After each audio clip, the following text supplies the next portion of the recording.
Well, hello.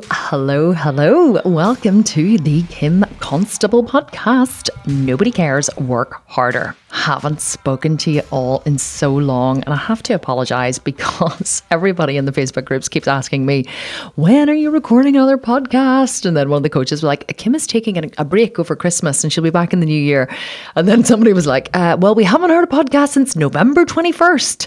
And the coaches were like, Kim is taking an extended break over Christmas and she'll be back in the new year.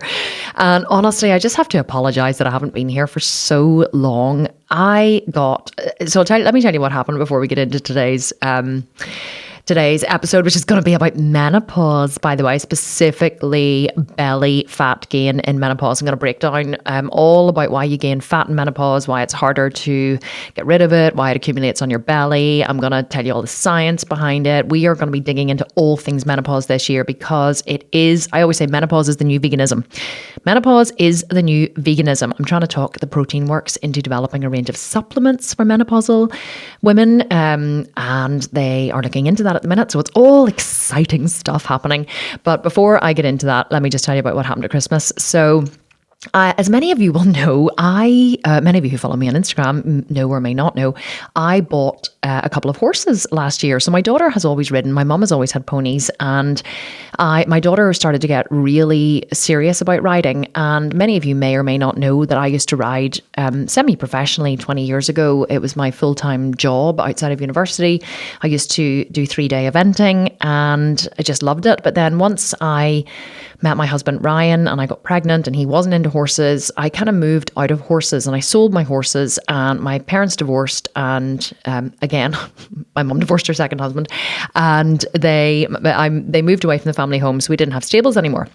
So I just kind of, decided that I would probably never ride again. And even though I was born in the saddle, I just accepted it. But then my daughter got really into horses. And of course, now I run this big company and I have a lot more money than I used to have years ago. And horses are very expensive.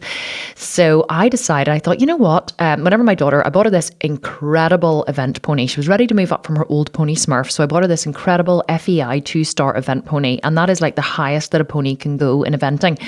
And he cost me an absolute fortune, but he was the best pony in Ireland, and I just thought, fuck it, this pony will take her to ride for Ireland if she wants. So I just bought the pony, and I started riding the pony as well because he was a wee bit too much for her just at that time. She was still riding Smurf, so I thought, well, I'll show jump him and I'll do a couple of things on him. So I got him, rode him a bit, show jumped him, and then I thought, I just got the passion for it again. This was last July. So I started riding Peter, and Maya was still riding Smurf. And then I started to ride Peter more than Maya was riding Smurf, or more than Maya was riding Peter. And I thought to myself, you know what? Why don't I buy a horse for myself? It was kind of like a nerve-wracking decision because I know how much work horses take. But I thought, you know what? Bugger it. I'm going to get myself a top-class event horse who's really safe, knows his work, is very well trained, and I'm just going to go out eventing. So I did. I bought myself the most incredible top-class event horse called Big Cat. Anyone who follows me on Instagram will have seen him. He is an absolute beauty.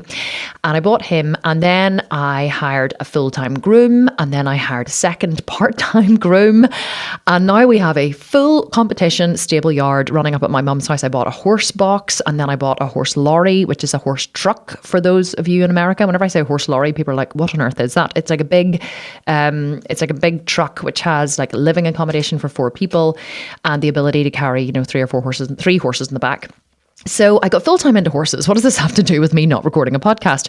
Well, I kind of took a bit of a sabbatical from my own company, I have to be honest. I was still working every day, but I just wasn't working as focused as I had been. And here in the office, I have an office pretty close to my house.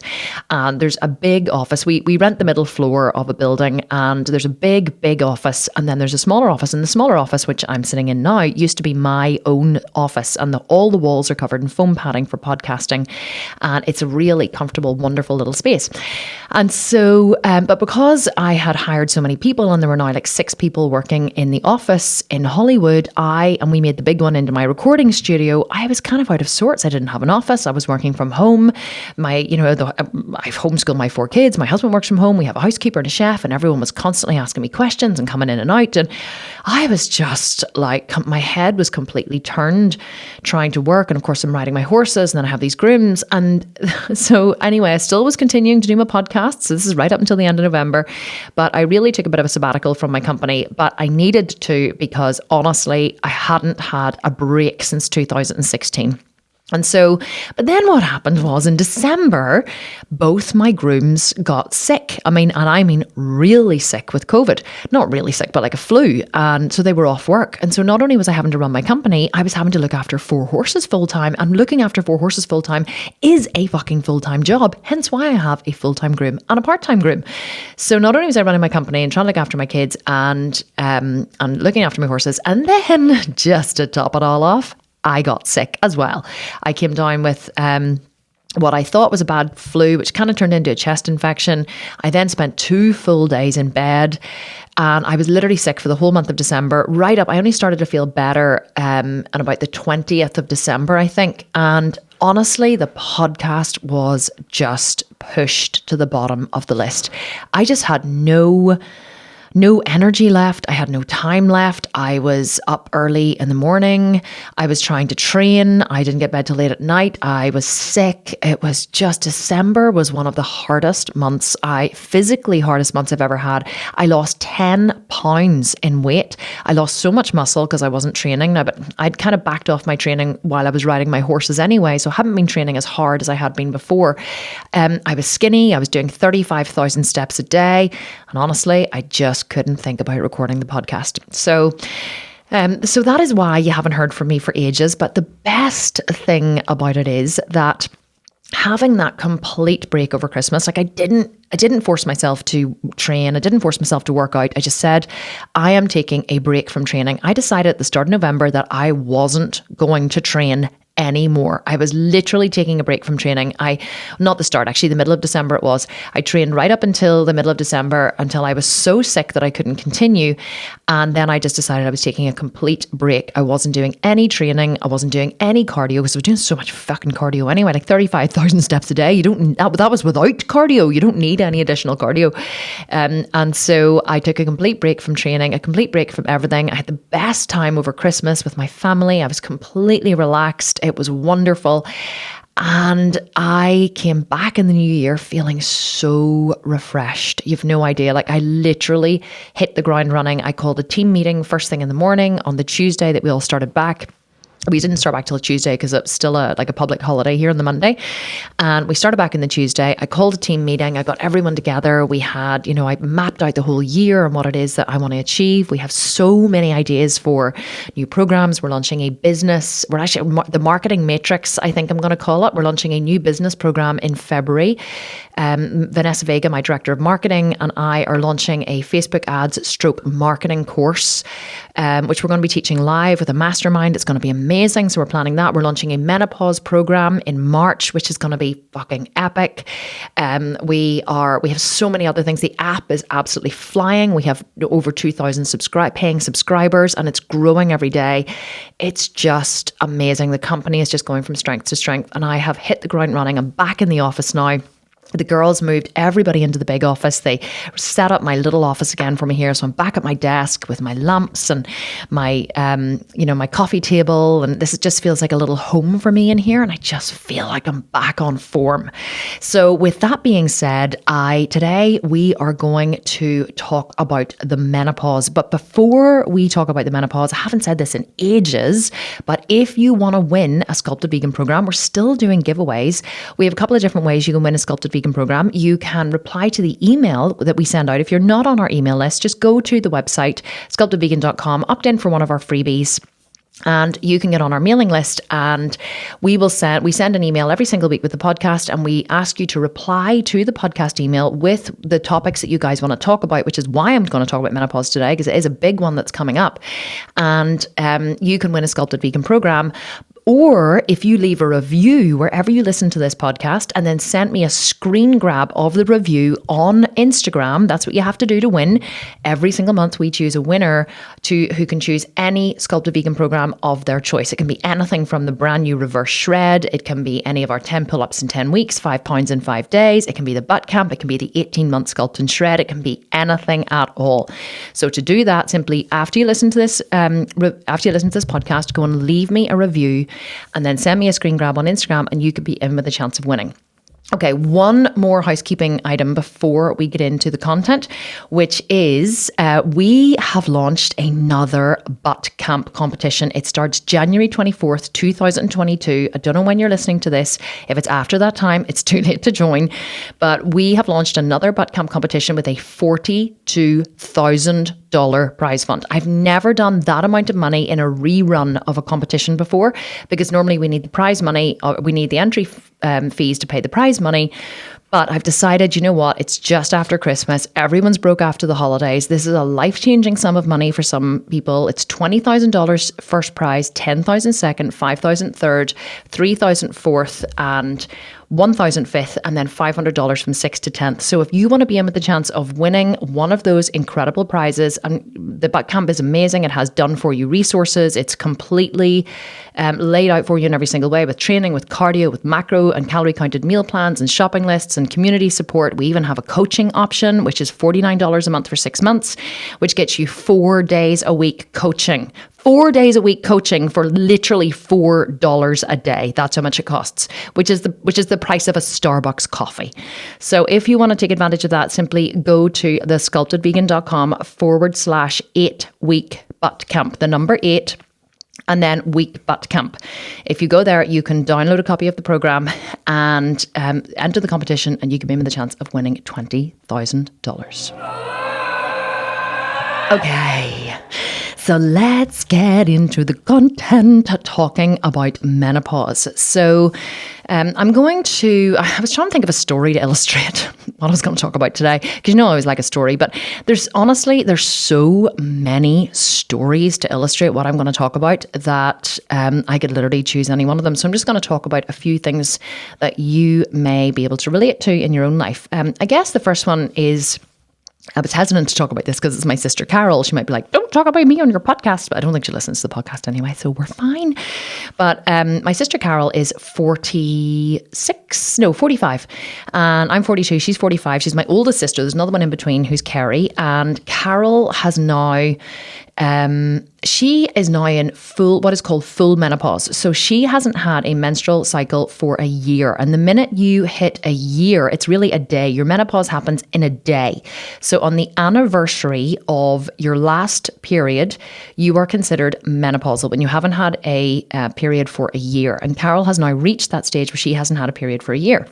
And so she started, we all, in my family, everyone goes kind of early menopause, like my mom was about 43 whenever she went through it. My sister Kerry, who's 43, is starting to miss periods. Carol is in full menopause. I'm pretty sure I'm only 42. I'm 43 in April. So I'm pretty sure I'll start to go through it soon as well. But Carol has just been complaining recently that she is putting on body fat. She's like, I can't. So I was round at her house. Okay, actually, I'm just going to tell a story. So I was round at her house. It was about 3 months ago or so.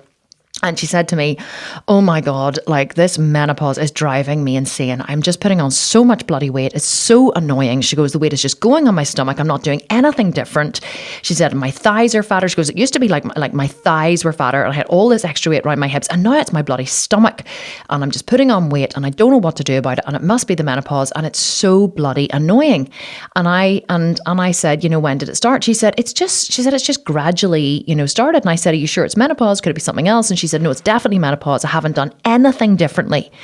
And I said to her, that is your first problem. And she said, what do you mean? And I said, you haven't done anything differently. I said, because it's not you changing something that you're doing in menopause that is causing the problem. It's actually your body changing is causing the problem. And you haven't responded to your body changing. And she was like, oh, so I said to her, like, what would you eat for? I said, okay, well, give me a typical day's diet. What would you eat for breakfast? And she said, well, she goes, I usually have cereal for breakfast. And I was like, you have cereal for breakfast? And she said, yeah. And I said, what kind of cereal? She was like, shredded wheat or cornflakes, or sometimes I mix 2 types of cereal together. And I was like, Carol, I haven't eaten cereal since I was a child. Like, what the fuck are you eating cereal for breakfast for? It's the worst possible thing you can eat for breakfast. And I said, what else do you have? She goes, 2 pieces of toast and a cup of tea. So I said, okay, so you're having cereal in the morning with 2 pieces of toast and a cup of tea. I said, right, what do you have mid-morning in work? And she goes, well, I usually have like a cereal bar. And I was like, a highly processed glucose-loaded cereal bar? That's what you're having for your mid-morning snack?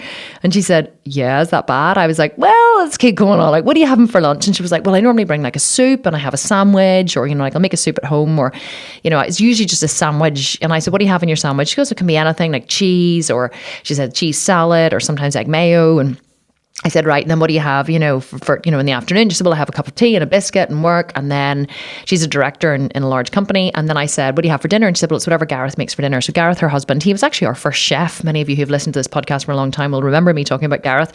He is the cook in their house and he makes dinner. And she goes, it's usually a healthy dinner. It's, potatoes and vegetables or some kind of casserole, or they're actually vegetarian in their house. So she said, it's something delicious for dinner. And I said, okay, well, here is the first problem. I said, you haven't changed how you're eating. How you're eating, helped you, because you don't really increase your calories or decrease your calories. Carol's never been one for a lot of exercise. She does yoga, but she's never been like hyper aware of her calories. She's never counted calories. She's never been on a diet. She's I would say I hate saying the word average. She's not average. She's a typical woman, she's a size 10 to 12. Her weight doesn't fluctuate. It kind of stays pretty consistent. She doesn't have a huge amount of muscle. She's never trained in the gym. She's just very kind of normal is what I would say. Normal not being a bad thing. So I said, you haven't changed the way you have been eating in response to how your body is changing. Because I said, you have to understand how your body starts to change in menopause, and then you have to understand how you have to change in response to your body's changes. You can't do what you've always done and expect to get what you've always got, because that doesn't happen in your body. Your body is an ever evolving organism, and there's a lot of hormonal changes which are happening in your body, which are, causing these changes to happen. So let's talk a little bit about what does happen in your body with menopause. So you have three main hormones which kind of drive your which are present in your body as a female, and they are estrogen, or estrogen as you say in America, progesterone and testosterone. Now, interestingly, testosterone tends to fall first before estrogen and progesterone, and but that it isn't as important that testosterone stays high. The two hormones that play that are the most important in terms of our hormones and our sex hormones and our menopause are estrogen and progesterone. So progesterone is linked to ovulation. So at the beginning of your cycle, your progesterone levels are very low because it is a hormone that fluctuates and goes up and down. It's not very steady. So at the beginning of your cycle, it's very low. That's when you kind of feel horny. We're just going to lay it all out there from now on, right? We're going to talk about vaginal dryness, and we're going to talk about painful sex, and we're going to talk about, hormonal changes. We're going to talk about pooping. You're just going to have to buckle in for the ride, because if you're listening to this podcast and you're over the age of 40, you're heading down this path and we're going there together. I'm holding your hand. So at the beginning of your cycle, your progesterone levels are very low and your estrogen is high, because your estrogen stays very steady the whole way through your cycle. It doesn't really dip so much. It does go up and down a little bit, but it doesn't really fluctuate that much.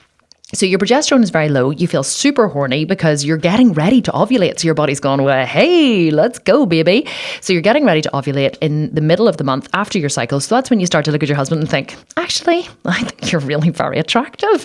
And you start to, this only happens in my house. You want to start to have sex a lot more, which is great. And your husband loves it, or your partner, or your wife, or your significant other, or however you identify. And whatever partner you have, you're definitely feeling like you want a little bit more of it.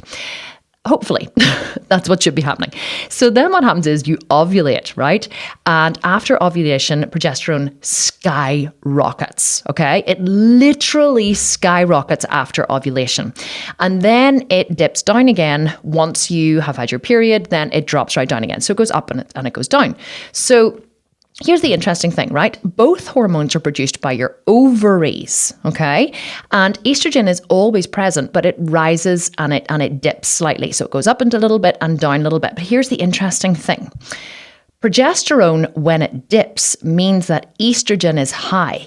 So it's not that estrogen changes, it just means that there's no balance of the hormones. So estrogen and progesterone aren't balancing each other anymore. So when progesterone dips, your estrogen is high, which is why you feel kind of more like you want to be more sexually active around that time. But here's the really, really interesting thing about estrogen that many people do not know. Both estrogen and progesterone are produced by your ovaries, like I said, but they can also be produced by other secondary sources in the body. So they can both be produced by the adrenal glands as well, okay? So if your body's having a hard time, if your ovaries are having a hard time producing those hormones, then your adrenal glands can help out. But wait till you hear this, which is super interesting, which many people don't know. Estrogen can also be produced quite efficiently by your fat cells. Yep, your fat cells can produce estrogen. Now, what does this mean? Well, whenever you're in your very early 30s, most women actually enter early perimenopause in their 30s, right? But they don't realize that they're in early perimenopause because nothing really changes.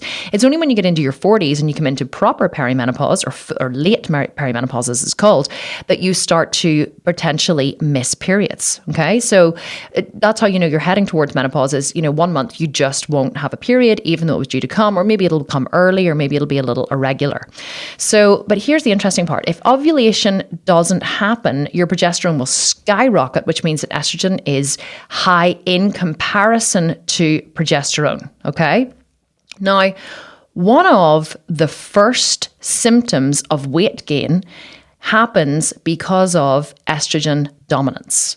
Whenever you have more estrogen in your blood, which you do whenever you start to skip periods because you don't have the progesterone spike, then your body starts to store weight in the thighs and the hips. Okay.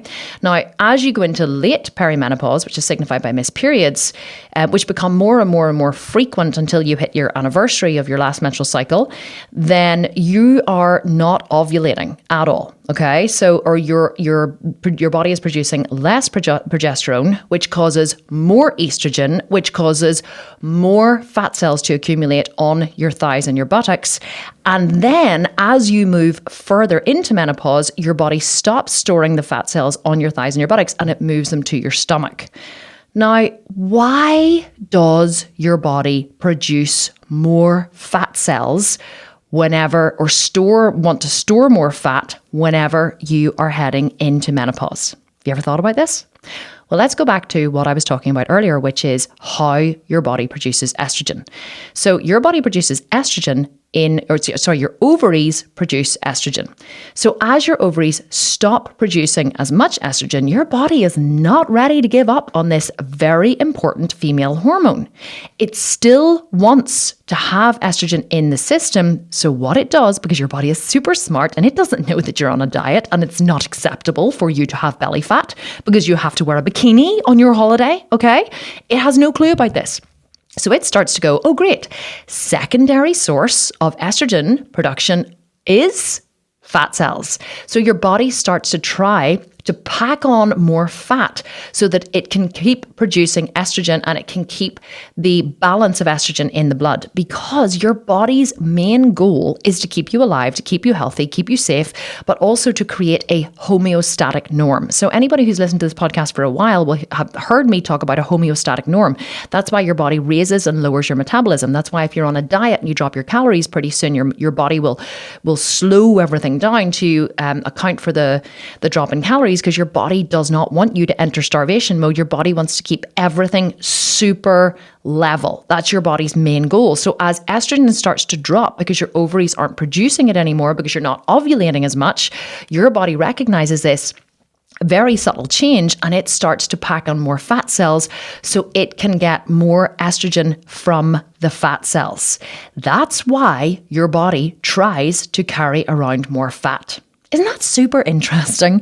I have been really, really, really deep in the research of menopause. And although I knew a lot about insulin resistance and that kind of stuff, which we're going to talk about in a wee second, this was mind-blowing to me as I started to uncover, how estrogen and progesterone works in the body and the hormones and all of the different ways they work. But that was the biggest thing for me. It was like, holy shit, of course, the fat cells produce estrogen, which I knew, but it never occurred to me that was why your body was your body was holding on to more fat cells. I always used to preach about, like as you get older and as you move into menopause, you have to eat less and exercise more. You can't do what you've always done and get what you've always got. So I knew that was happening, and I knew that the way to combat it was to exercise more and eat less. But I want to start giving you guys really, really specific advice, specifically related to menopause, so that you can understand the how and the why of what's happening in your body. Because menopause causes a metabolic shift in the way your fat is distributed. It causes a metabolic shift due to the change in the hormones. And that's why it throws a lot of fat around your thighs and your buttocks, and then it moves it into your belly, and it wants to increase it as much as it can, because then it can produce estrogen and it can keep a homeostatic norm. Now, here's the thing, right? Your body doesn't actually need all the estrogen. Your body isn't producing estrogen, but then you may be saying, well, maybe I should get fat. Maybe I should have more fat cells in order to keep my estrogen levels normal. Well, no, not necessarily, because if you think about it, because you're not ovulating, your progesterone is not skyrocketing. So therefore, you do not need high levels of estrogen. You want to keep estrogen and progesterone in your body super balanced, okay? And if you have a lot of fat, this is why overweight women generally have more problems during menopause than very lean women, because they have more fat. When they have more fat, it means that your body will produce more estrogen. This actually happens outside of menopause as well, by the way. So if you're younger and you're not anywhere near menopause and you're more overweight, you will tend to be more estrogen dominant, and you will tend to be more insulin resistant. And that's another awful thing that can happen during menopause that we'll talk about now. But one of the things I want you to be super aware of, if you're not in menopause yet, is if you are overweight whenever you are younger and you enter menopause overweight, your body is likely insulin resistant. And that means you're going to have a tougher menopause, okay? Because you're naturally going to be more estrogen dominant because you're carrying more fat cells, but also you are going to be more insulin resistant, and you are going to have a harder and worse menopause. Many of the menopausal symptoms that we experience can be alleviated simply through a diet and lifestyle change. In fact, diet and lifestyle change can literally alleviate every single bloody health problem that we have in the world. But of course, we're limited as human beings. And if we could all be, skinny and healthy and fit all the time, then the world would be a wonderful place. But we can't, because we are limited and we're damaged, and we have many, many, issues that stop us from being able to follow through and achieve our goals. And I get that, but I'm just trying to give you information so you know where to go with it. Okay, so let's go back to talking about what else happens in the menopause. So you are experiencing more fat gain around your belly, your thighs, and your buttock. Your body is trying to produce more estrogen when it doesn't actually need to, by the way, because you're not having the progesterone spikes after you ovulate, because you're ovulating less and less and less. So if you allow the fat to creep on, your body's going to produce more estrogen. You're going to become estrogen dominant, okay? You do not want that to happen. But menopause does actually cause like a perfect cocktail mix, or a perfect storm, if you like, for weight gain, because changes take place in our body that changes how our body metabolizes food and calories. And decreased sex hormones cause a drop in metabolism, which means less of a demand for calories. So this is the next thing that happens in menopause. Because your sex hormones decrease, your metabolism slows down. What does this mean? Well, it means that your body is not running as efficiently as it used to. If you were a sports car, and in your heyday, you would have driven everywhere at 70 miles per hour, 80 miles per hour, 100 miles per hour, you would have needed a lot of fuel because you're driving at 100 miles an hour. Well, as you get a little bit older and you turn into more of a vintage sports car, you perhaps are maybe only driving at 40 miles an hour because you're a lot more conscious of perhaps having an accident, or your reflexes are a little slower. And so driving around at 40 miles an hour, you don't need as much fuel as you used to when you were driving around at 100 miles an hour in your heyday. A vintage sports car will drive a little slower and use a little less fuel, okay? So that's kind of what your metabolism is like. As you get older, your metabolism just does not need as much fuel to keep it going. So that means that there's less demand for calories. So if you continue, like my sister Carol, to eat the calories that you have always eaten and you don't change the calories in any way, your body will start to store those extra calories as fat because it doesn't have as much of a need for them in the metabolism. What also happens whenever you get older is you start to suffer from something called sarcopenia. So sarcopenia sounds very glamorous and it really is not. It means muscle wastage. So that's the other wonderful thing that happens as we get older is that our body starts to drop a small percentage of muscle every single month. Don't ask me why this happens. It's just a natural effect of getting old. But your body, if you do not continue or start to strength train, which everybody listening to this podcast should be strength training at least 3 to 4 times a week. What does strength training mean? It means squatting, deadlifting, training in the gym, lifting weights, barbells, dumbbells. It does not mean doing cardio or walking with your BFF, on a trail. It means doing strength training. Of course, walking is also very important, but strength training is more important because the more muscle you have, the higher your metabolism, the more calories your body is going to burn, the more food you can eat, the less fat your body will store, the less estrogen your body will produce, the less, which means you will not be estrogen dominant, which means that you will have a much, much easier menopause. Yes, you are welcome. So what else happens whenever you get older or you get into menopause? Well, your body becomes insulin resistant. It's just like a long list of complaints, isn't it? So what happens whenever you become insulin resistant? Well, this means that your cells resist your body's attempt to give them energy. So that energy stays in the blood, right? So I always like to think about I always like to describe insulin as a storage hormone. Well, insulin is a storage hormone, but I like to teach it in this way. So insulin is a storage hormone, okay? What happens whenever you eat is the calories hit your stomach and then your body recognizes the minute actually you start to chew your food and your body produces saliva and enzymes, it triggers your pancreas that food is coming. So basically it's like pancreas, just be on high alert because there's food coming your way and we need insulin in the blood to store the calories because your body wants to keep, the one thing that your body wants to do is to keep your blood excuse me, I'm just burping, to keep your blood very pure and very, very, very level, okay?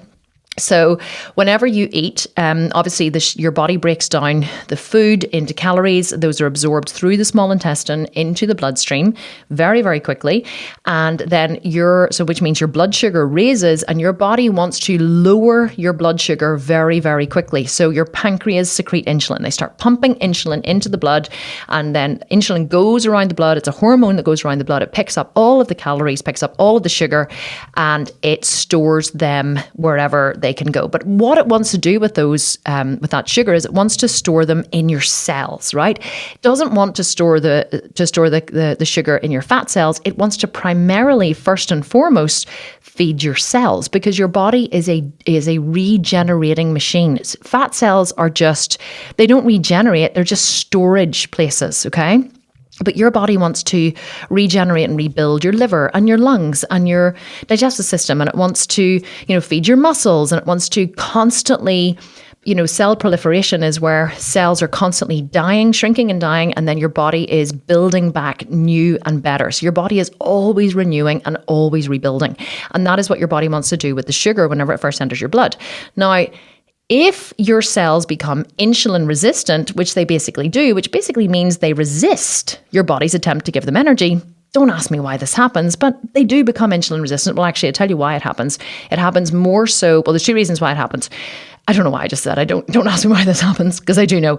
Okay, so the first reason why your body becomes insulin resistant is, most commonly, you're overweight and you eat too many sugary foods. I mean, it can happen if you're not overweight, but if you're eating sugary foods, the 3 C's, cakes, candies, and carbohydrates are the things that I would say, carbs, cakes, and candies. If you're eating too many sugary foods, too many processed foods, too many low fiber foods, then you're going to be spiking your blood sugar every day because you're going to be, those foods are going to be broken down very quickly in the small intestine. You're going to have sugar in your blood. Your body is going to be pumping out insulin to try to lower your blood sugar. And so because insulin is constantly, it's like someone running around and constantly knocking on doors and going, let me in. And someone opens the door and let them in. And then they close the door. And then the next night the person's like, let me in. And okay, you let them in again. And then the third night you're like, fuck you. I've already let you in twice tonight. Go and find somewhere else to sleep for the night. And so you start closing the door. So you can imagine somebody constantly knocking on your door and saying, can I sleep here tonight? Can I sleep here tonight? Can I sleep here tonight? At some point you're going to say, listen, sweetheart, it's time for you to stand on your own 2 feet and go and find, go and do something with your life and find some place to sleep that isn't me, because it's not my job to look after you. So that's basically what your cells are saying to your blood. They're saying, no, I'm sorry. We're all full up here. There's no room at the end. We don't want any more energy. And they become insulin resistant. So when they become resistant to insulin, so when insulin knocks on the door of the cells, your cells go, no, thank you. We're all full up here. We don't want any more. And they stop opening.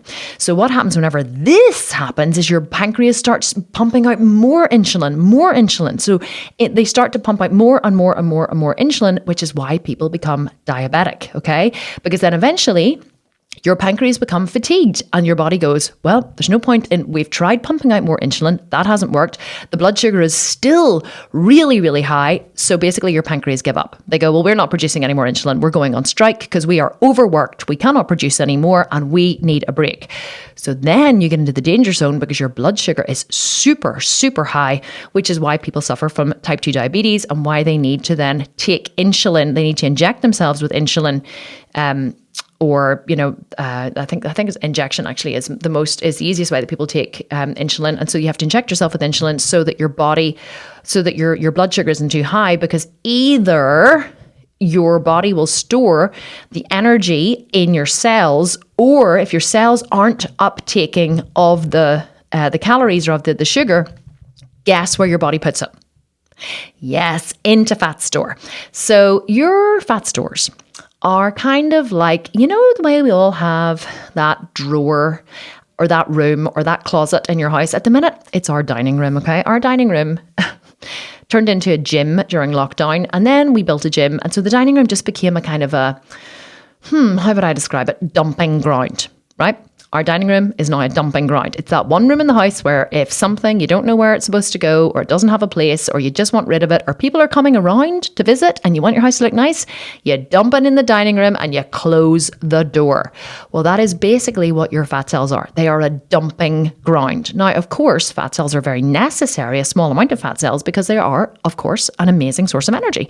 So if your body doesn't have adequate energy to fuel what it's doing, it will break down fat cells into triglycerides, transport them through the bloodstream to the tissues for energy. And so they are very, very useful.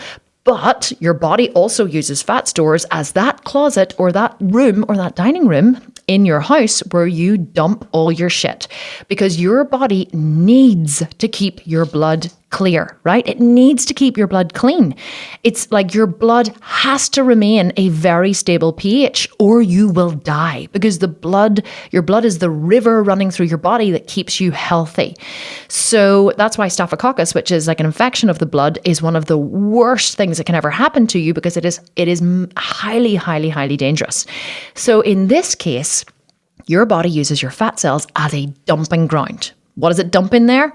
Everything, all the shit of the day that it cannot get rid of. It dumps extra calories in there. It can't get rid. The cells won't uptake the energy. We'll just dump it into fat cells. So insulin just takes that energy whenever it cannot put it into the cells, and it dumps it into fat store. Assuming your body is still producing insulin, because it's not, your adrenals are not fatigued and you're not suffering from, or not adrenals, sorry, your pancreas aren't fatigued and you're not suffering from insulin resistance, then it will dump it into fat store. What else does your body put into fat store? Everything. Excess hormones, toxins, all the shit of the day that your body cleans out of your blood. So your body constantly cleans your blood through the liver. Your liver then dumps the toxins and the hormones. And so your liver, by the way, cleans hormones out of your blood. So if you have excess estrogen, you have excess progesterone, you have excess testosterone, you have excess any insulin, excess anything that you have excess in your blood, your liver cleans it all out of your blood. And where does it dump it? into the digestive system via the bile. Okay, so you have your body basically makes bile, your liver makes bile and it stores it in your bile duct, and then it is released in a flood into your digestive system, which acts like a washing up liquid basically to break down the food in your digestive system. It's like an emulsifier for oil. And then that is supposed to be carried out in your poop. Okay, but if you're not pooping regularly because you have a backed up digestive system, and that is one of the things that menopause can also cause, is digestive issues. You see, it's just the perfect storm in a teacup, in a body, but in a teacup. If you're suffering from digestive issues, your body is not able to carry all of the toxins out through your poop. So they are reabsorbed back into the system, carried back through the blood to the liver to be processed once again. And then the liver looks at these toxins and goes, fuck you. You've been here before. I know that I've already cleaned you out here. What are you doing back here? Now I'm just going to dump you into fat. So your body takes all of those excess toxins, all of those excess hormones, and it dumps them into your fat stores, which is why when you start to lose body fat and your body starts to break down fat stores, you get headachy, you get spotty, you get flu-like symptoms sometimes because you are releasing toxins and hormones and all kinds of crazy shit that your body has stored in your fat cells back into your system to process. But this is a good thing because you're breaking down the fat cells, and the less fat cells you have, the healthier you are going to be. Now, is this like blowing your mind, all this information? You're like, holy God, I have to go back and listen to this podcast again because this is just like so much information, Kim. But I always find that information is literally the best way to tackle a situation. For me personally, I have to understand why something is the way it is in order for me to follow through with it or do it. If someone just says to me, oh, you should do this and this in menopause, but they can't tell me the why, the how, the where, the what, I need to know all of the details before I can, I guess, trust that this is the best source of information. So I just love the human body. I think it's so perfect. And I think that if we just understood the human body a lot more, we could have so much more control over our lives, over our health, over our fitness, over our fat gain, our fat loss, everything. Okay. So, right. What else do we have to say? Okay. So basically, now that you know all this, you're like, well, Kim, this is all very wonderful. Thank you for all this information. Now, what the actual hell do I do about it? Well, here is what you have to do. So I've just explained to you why your body wants to store excess fat, which is obviously to keep estrogen production up whenever your body doesn't really need it because your progesterone levels are falling anyway because of the missed periods. You're not getting the spikes. Your body tries to store more fat. So basically, in order to work with the body, you just have to stop your body from storing more fat. Now, it's not just as simple as eat less and exercise more, which of course does work, but more than anything, you want to kind of short circuit the storm, if you like. I think I heard someone say that recently in a YouTube video I was watching, and I thought it was a great way of thinking about it. You've got this like electrical current, this current or this system running around your body, and you want to short circuit it, right? You want to interrupt it. So what can you do? Well, you really just have to manage the food that you're eating so that you don't give your body a chance to store fat. And this is actually what I've been teaching in my bodybuilding programs for so long, because interestingly, menopause and bodybuilding kind of go hand in hand, believe it or not, because the things that you do, the things actually not you do, the things I do, I say you, I use bodybuilding very loosely, but you know what? There's very few bodybuilders on this earth, professional bodybuilders, teaching the methods that I'm teaching. And why I know this is because my head trainer, Laura Hutchinson, who works in the company, she and I were training a couple of weeks ago, and she was doing a 4-week shred diet for a photo shoot. And it was a photo shoot for the company because we wanted to get some really decent photos of her for PDFs and things. And my chef, we have a personal chef at home, his name is Lee, and Lee was cooking all of Laura's food. So she was picking it up every day. So Lee cooks all of of the lunches for the girls in the office here, and they pick them up every day. So Laura was having and Lee does all the macro and calorie counting. So he was doing a macro and calorie counted diet for Laura. He was making her breakfast in the morning, and then she was eating lunch here at the office, and then Laura was picking up her dinner on the way home and her evening snack. So he was basically meal prepping all her food for her, and she was picking it up. And you see, that's the kind of shit that I do whenever you work for me. People love working for me because I just take care of people and then they take care of me. So Laura was eating a macro and calorie counted diet. She was on a 4-week shred. And she said to me in the gym, she said to me, you have actually cracked the code to shredding but not feeling hungry. And I said, really, how do you mean? She said, she was a professional bodybuilder years ago. She said, this is the first shred I have ever done where I haven't felt hungry. She said, every time I feel hungry, it's time for another meal. She said, I haven't once felt deprived, and she was on pretty low calories. She said, I haven't once felt deprived. I haven't felt hard done by. I haven't felt starving. I haven't suffered in any way. And she said, you truly have cracked the code of successful dieting. And that made me feel really good because I have a massive amount of respect for Laura. She's a highly trained, brilliant bodybuilder with so much knowledge and qualifications in nutrition and training. And I said, you know what, Laura, I really have. And so whenever I was researching the menopause for this podcast and also for the programs that we're creating, I realized that everything I've been teaching in the Sculpted Vegan goes directly hand in hand with how to manage weight gain in menopause. So in menopause, you basically want to stop your body from storing fat. But because the main reason your body stores fat in menopause is because your body becomes insulin resistant, how you combat this is by eating a diet filled with slow carbohydrates. So let's break this down into very easy to understand chunks. So I really want to make sure you get this. So one of the main reasons, just to reiterate, the main reason I would say your body stores more fat in menopause is because it becomes more insulin resistant. So insulin resistance is a result of a drop in estrogen, okay? So your body drops, or your estrogen drops, or your hormones basically, and everything drops, but sex hormones drop, okay? So you have a drop in metabolism and your body becomes insulin resistant. So your body starts pumping out more insulin because it wants to store the sugar that's in your blood. So let's think about this rationally.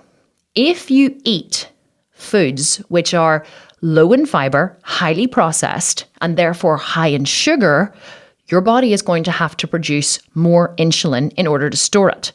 But there's a problem because your cells are insulin resistant. Why are they insulin resistant? They're insulin resistant because they want your body to store more fat. Why do they want your body to store more fat? Because they want your body to produce more estrogen. You see the cycle? So your body, your menopause causes your cells to become insulin resistant because it wants more fat cells, because it wants more estrogen. It makes perfect sense, doesn't it? So if a tad annoying, it makes perfect sense. So in order to stop your body from storing more calories as fat, you have to stop eating high or white starchy carbs, high glycemic starchy carbs. So let's talk about these for a second. So starchy carbs, we define in bodybuilding or in the Sculpted Vegan specifically as anything that is white, was white, or could be white. So I always used to say, don't eat white starchy carbs. And people used to say, but this chocolate cake is brown. I'm like, oh yeah, nice try. But it was made with white flour. So white flour is very, very, very bad for somebody who's trying to lose body fat. Why is it bad? Because the more refined a carbohydrate is, the less fiber it has. That's what refined carbohydrates are. That's what they mean.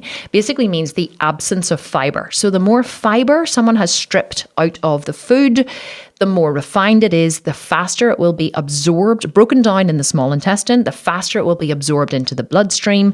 And therefore, the more sugar is in your bloodstream, the faster your body will convert that sugar to fat, especially in menopause when your cells become become resistant to insulin, okay? So whenever they're trying to direct it to fat. So the easiest way to combat it is don't eat high sugar foods. So what do you eat instead?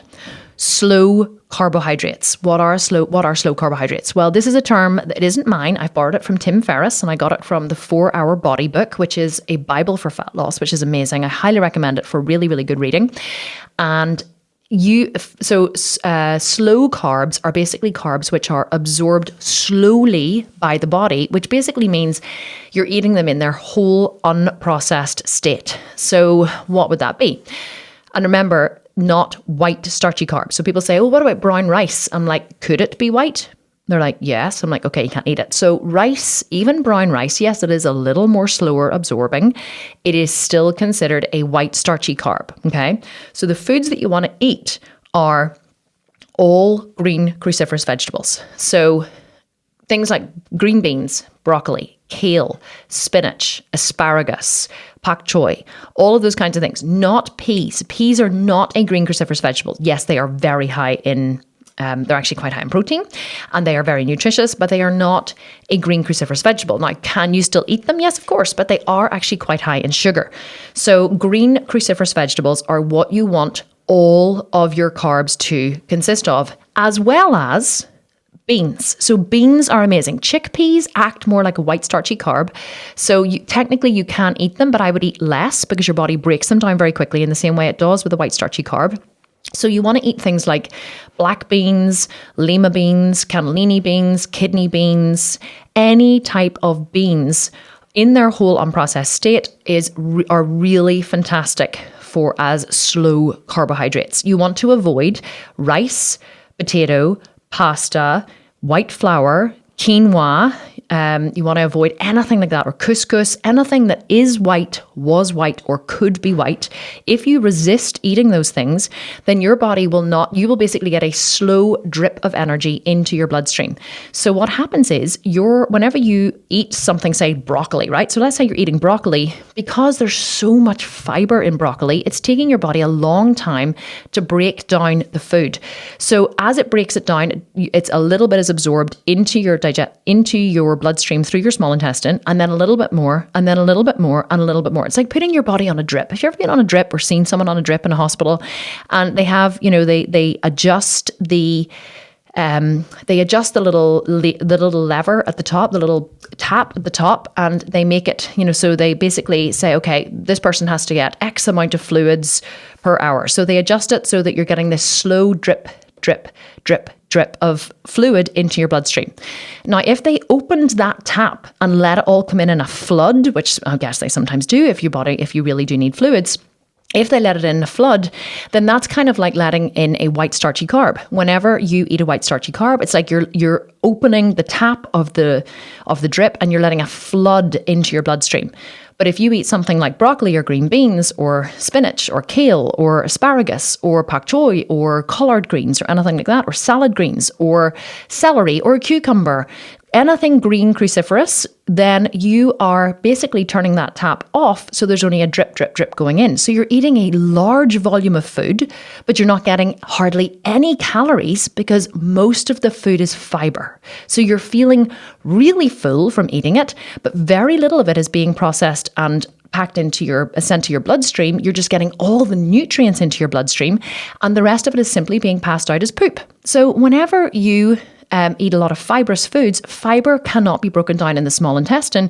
It must be passed through to the large colon for fermentation. Now, of course, sometimes this can cause a little old problem such as farting. Yep, loads of gas can occur whenever you start eating loads of green cruciferous vegetables, but your digestive system will acclimate and you will get used to it and you will stop farting quite as much. Oh, lentils, by the way. Lentils are another really good one, although they do cause a little bit of bloating sometimes if your body isn't used to them, because your body has to create a whole new microbiome in order to break down lentils and beans and all these kinds of things. And they do have to be fermented in the large colon, but that's because they are mostly fiber. So let's just talk about that for a little second. Whenever you eat beans, lentils, green cruciferous vegetables, they cannot be broken down in the small intestine and passed through into the bloodstream. And it's only food that makes it into the bloodstream bloodstream counts as calories, by the way.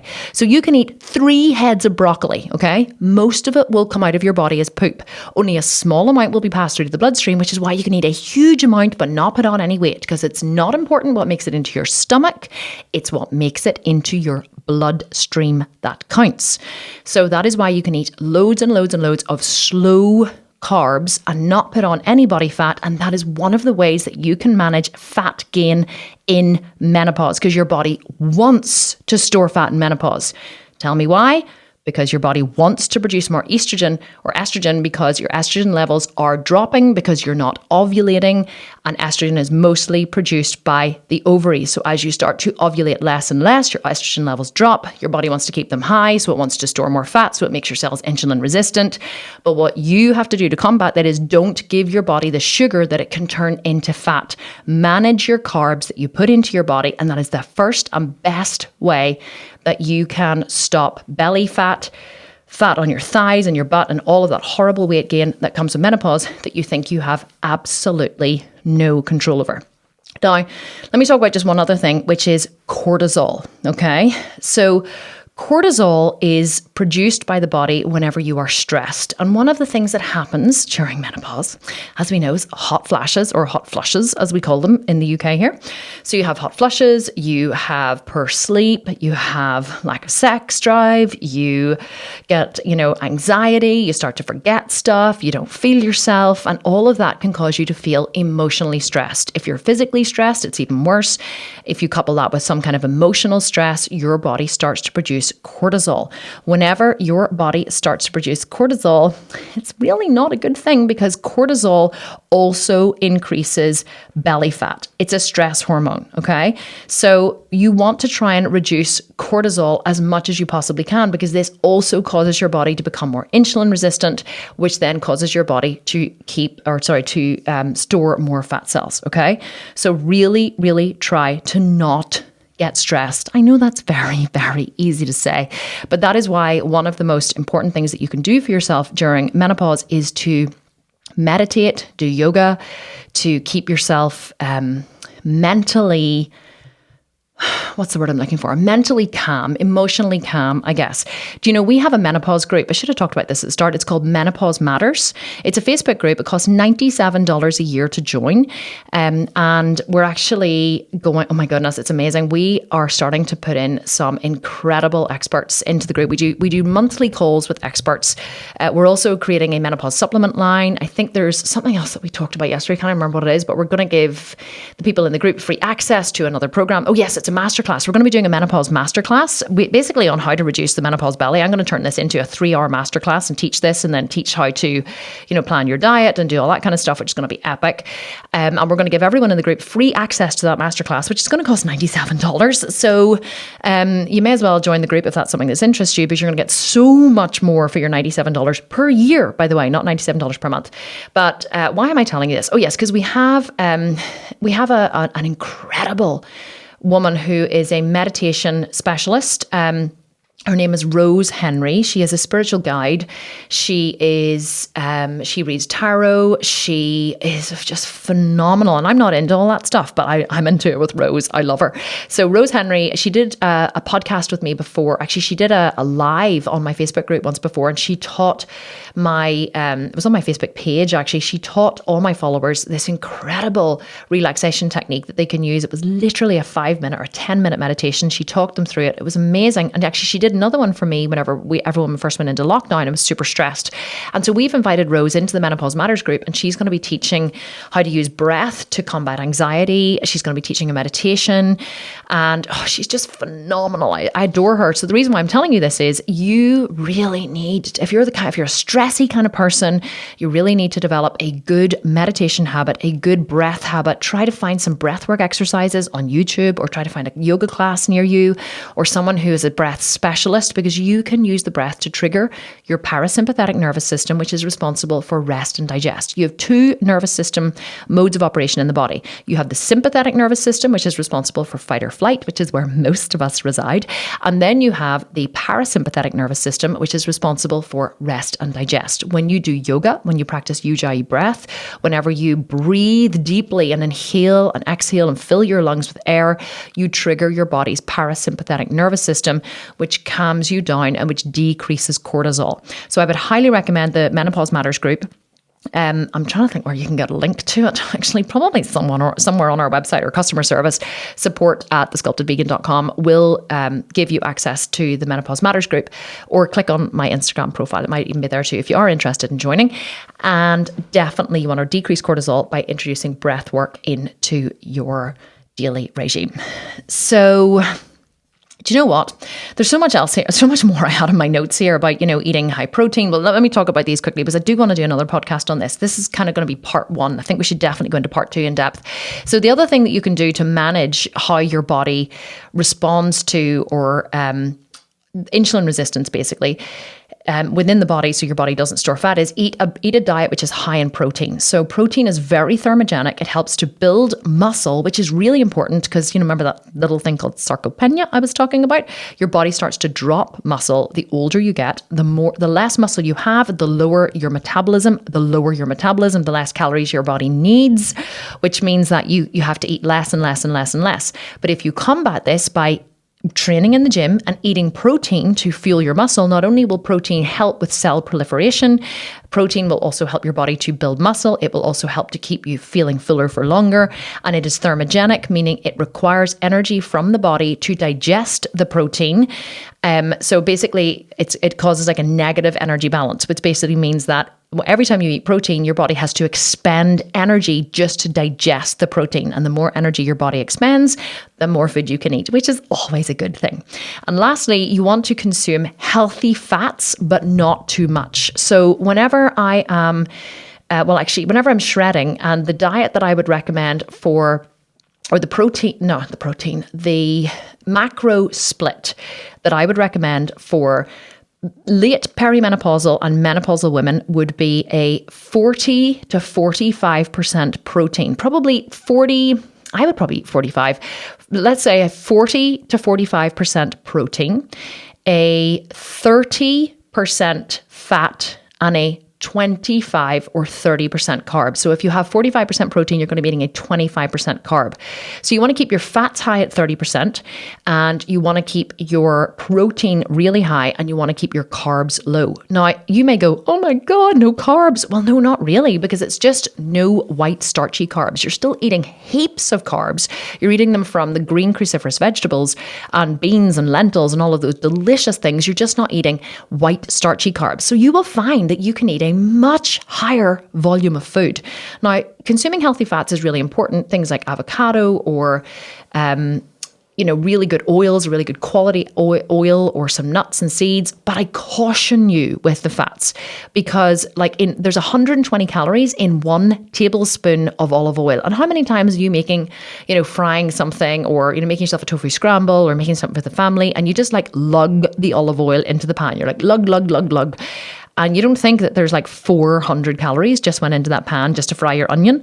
So you have to be careful with oils that you're not eating too many calories, because even though it's the sugar that your body isn't absorbing through the bloodstream that is causing the insulin resistance and causing your body to store more fat, calories are calories are calories. And so if you're eating too many calories from fat, then your body will store them, and it will store them as fat if it doesn't have an energy requirement for them, which it probably doesn't, because your metabolism is lower and you're losing you're losing muscle and all of these delightful things that are happening in menopause. You still want to manage your calories. So make sure that you're measuring your calories, you're tracking your food in something like MyFitnessPal, and you're working with, let's say, a 45% protein, 30% fat, and a 25% carb macro split, okay? And you can play around with the percentages and see what works for you, but the carb should always be the lowest of the macro splits. So there you have it. That is kind of stage one of how to use food to manage menopause, and I really hope that you enjoyed this podcast.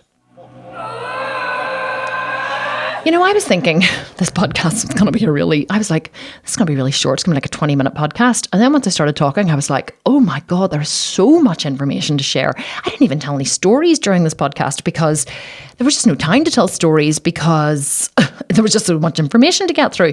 So here is what I really, really, really want you to do, okay? I want you to write to me and tell me if you enjoyed this podcast. But I don't want you to write to me. I want you to leave a review, preferably on iTunes, because that boosts our ratings in the podcast app. But it can be, I don't think you can leave one on Spotify. It has to be on Podbean or iTunes, or on our website is fine too, but I would prefer it was on iTunes. Please tell me, just 2 seconds, just click wherever you're listening to this, click to leave a review, give us a 5-star review if you enjoyed it, leave a review and just tell me, how did you enjoy this episode? Was it helpful? Did you like it? Do you want more from it? What stage of menopause are you in? Are you not there yet? Are you like, nah, I don't want more of this, Kim, because it's not interesting? But if you want me to cover more topics like this and the science of the body and how it all fits together and what you can do to combat it, please let me know. I read every single review that is left on the podcast. Every week I get a notification. I have like an app set up and I get a notification of all the reviews that were left that week. And I click on it and I go into iTunes and I read every single review. I also read every review that is sent to me on Instagram. My team save them all for me and I read every single review. So I don't want you to think that I am not listening or I'm not seeing what you're writing, because I am. I see every single one of you. It's the reason why the Sculpted Vegan has grown so quickly, is because I don't guess what you all want. I watch continually to the conversations you have, the comments you leave, the things you talk about.